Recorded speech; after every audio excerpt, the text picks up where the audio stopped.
વીરક્ષેત્ર કુકુનિયા ગામના એક જાગૃત નાગરિક ઉત્તમ વાધેરા વ્યવસાય સિવિલ એન્જિનિયર દ્વારા જિલ્લા કક્ષાએ તેમજ એચ.એસ. પટેલ દ્વારા આરટીઆઈ દ્વારા માહિતી માંગી અને દરેક ટેન્ડરના એસ્ટિમેટ રજૂઆત કરી એજન્સીને સાવ નબળી કામગીરી કરીને કરોડો રૂપિયાનો ભ્રષ્ટાચાર થયો હોવાના જણાવ્યું હતું। સમગ્ર મામલે ઉલટ તપાસની માંગ કરી છે। કપરાડા તાલુકાના અંતરિયાળ વિસ્તારમાં ગિરનારાથી વીરક્ષેત્ર કુકુનિયા માલઘર અને કાસદા સુધી રસ્તો 14 કિલોમીટર રસ્તામાં ગુણવત્તા વગરનું કામ થતા સ્થાનિક લોકોમાં રોષ જોવા મળી રહ્યો છે।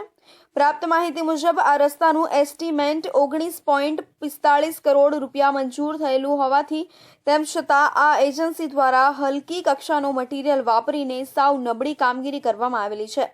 સમગ્ર મામલે વધુમાં જણાવ્યું છે કે આ રસ્તા ઉપર હલકી કક્ષાનો માલ સામાન વાપરીને ખાલી માટી ઉપર ડામર ચોપડી ગયા છે। આ એજન્સી દ્વારા કરોડો રૂપિયા અધિકારી સાથેની મિલીભગત થઈ હોવાનું જણાવ્યું હતું।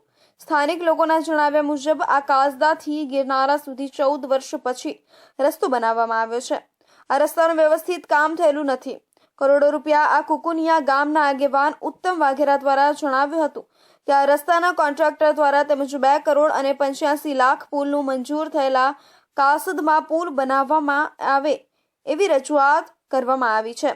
એસ્ટિમેટ મુજબ આ રસ્તાની 7.5 મીટર બાઇન્ડિંગ બનાવવાનું હતું, જ્યારે એસ્ટિમેટમાં તે બનાવ્યું છે 6 મીટર અને ડામર પાથરીઓ 5 મીટર 1.5 મીટર ઓશો બનાવી મલાઈ ખાઈ ગયા હોય છે અને બોગસ કામ કરી અને આ એજન્સી કરોડો રૂપિયા ખિસ્સા ભરી ગઈ છે।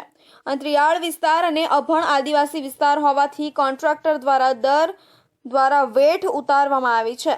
મહારાષ્ટ્ર બોર્ડરને અડીને આવેલું ગામ કપરાડા તાલુકાનું માલઘર ગામનું ફળિયું કાસદાથી માલઘર થઈને કુકનિયા થઈને વીરક્ષેત્ર ગામ થઈને ગિરનારા 3 રસ્તા સુધી લંબાઈ 14 કિલોમીટર રસ્તો હતો। આરસીસી બોક્સ 34 બનાવવાના હતા, તેની જગ્યાએ 30 તે જગ્યાએ આરસીસી બોક્સ બનાવવામાં આવ્યા છે। એમાં પણ પૈસા બચાવી અને નબળી કામગીરી કરવામાં આવી છે।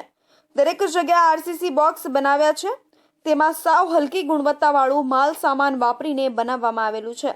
તે રસ્તા ઉપરથી ભારે વાહન રોજ પસાર થતા હોય છે। રેતી ભરેલા તથા તેમજ તેના કારણે આરસીસી બોક્સમાં હલકી કક્ષાનું સળિયા અને માલ સામાન વાપરવાથી ઘણી જગ્યાએ દબાઈ ગયા છે, જેના કારણે એજન્સીને નબળી કામગીરી હોવાને કારણે વારંવાર રજૂઆત કરવા તેમ છતાં પણ અધિકારી તેમજ કોન્ટ્રાક્ટર અને એજન્સીની નબળી કામગીરીને કારણે આ વિસ્તારના લોકોને જીવનું જોખમ લઈને આ રસ્તા પરથી પસાર થવું પડે છે। ઘણા વળાંકો પણ આવેલા છે, એ વળાંક પણ એ લોકોએ સીધા કર્યા નથી। નાળાનું કામ સાવ નબળું છે, ત્યાં પણ ઘણા નાળાનું નબળું કામ કરવામાં આવ્યું છે। રસ્તામાં આવતા સીધા નાળાઓ ગબાઈ ગયા છે અને પડી જાય જીવ જોખમમાં મુકાય આવી પરિસ્થિતિ રસ્તાની જોવા મળી છે। ઘણી જગ્યાએ તો ફક્ત પૂર્ણ કરેલું છે માટી કામનું અને એના પર ફક્ત ડામર ચોપડીને પાલિશ મારી છે। તે વરસાદ પડતા પહેલા જ ધોવાઈને સાફ થઈ જશે। આ રસ્તાની પરિસ્થિતિ જોવા મળી રહી છે। એક વૃદ્ધ આગેવાન દ્વારા વારંવાર રજૂઆત કરવા તેમ છતાં પણ વલસાડ જિલ્લાના અધિકારીના આશીર્વાદ હેઠળ તેમજ આ કોન્ટ્રાક્ટર અને એજન્સી દ્વારા એમના આશીર્વાદ હેઠળ મગફળી કામગીરી કરી અને કરોડ રૂપિયા ખિસ્સા ભરી ગયા છે અને આ વિસ્તારમાં ખૂબ જ નબળી કામગીરી આ રસ્તા અને પુલની કરી છે।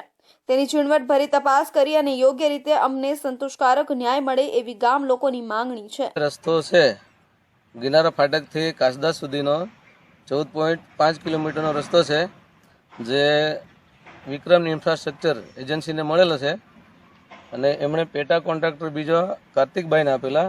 તો રસ્તાની કામગીરી સૌથી ખરાબ કામગીરી કરેલી છે એ લોકોએ અને આરસીસી બોક્સ કલવટના નાળા એ પણ હાવ ખરાબ ક્વોલિટીના બનાવેલા છે। જે M25નું કોન્ક્રીટ હતું એની જગ્યાએ 50નું કોન્ક્રીટ કરેલું છે।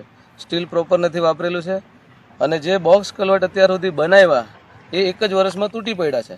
જો 30 દિવસની અંદર આ રસ્તો વ્યવસ્થિત રિપેરિંગ નહીં થાય તો 3 ગામના લોકો દ્વારા ખૂબ જ મોટી સંખ્યામાં કપરાડા તાલુકા પંચાયતના કચેરી ખાતે ઉગ્ર જન આંદોલનની ચીમકી ઉચ્ચારવામાં આવી છે।